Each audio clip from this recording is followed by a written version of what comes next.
National carrier Kenya Airways is banking on its Dreamliners, the first of the 6 which it received last Saturday, to make inroads in the Far East. Michael Karanja spoke with the man at the center of this expansion drive, Mbuvi Ngunze, who is the chief operating officer at KQ, on the plans. This is a small one. For Kenya Airways, the arrival of the new Boeing 787 Dreamliner could not have come at a better time. It's an exciting time because, as you say, we have waited for the aircraft for long. But this allows us to really go into the second phase of the Mawingu expansion. After a 4-year delay, the first of 9 Dreamliners touched down at the Jomo Kenyatta International Airport, giving the national carrier a new spring in its step as it charts its expansion phase. 6 more 787s will be delivered to KQ every month between June and November this year. This gives the national carrier the ability to retire its aging fleet of Boeing 767s. Add to that 5 more Embraer 170 jets that will also be retired, and one begins to get a sense of what the delivery of a new plane means to the airline and its business. The first thing that drives the aircraft choice is the route structure and the network that you want to fly.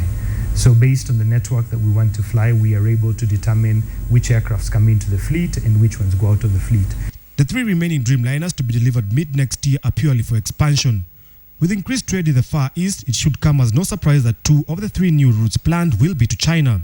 Now you ask, why was KQ not able to do Beijing and Shanghai before? It's actually based on the range and capability of the aircraft. We could do it, but not optimally.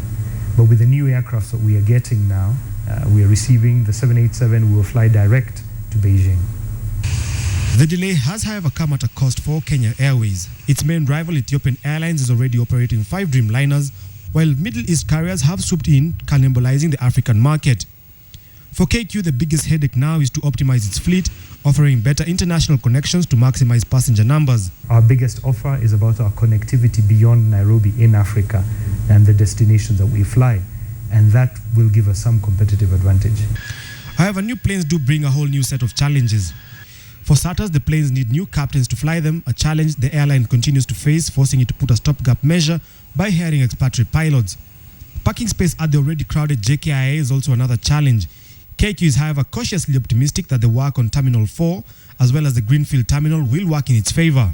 If these facilities go according to plan, then I am cautiously optimistic that for Kenya Airways will be in a good place from a physical infrastructure point of view, because that is actually what drives the quality. People will choose the hub based on the quality of the connectivity and the quality of the facilities there are. And we are in a competitive environment. People can choose to fly through Kenya, or they can choose to fly through other places. With its ducks in a row, all that remains for the national carrier is to execute with precision, building its destination network to drive growth. Michael Karanja, KTN Business.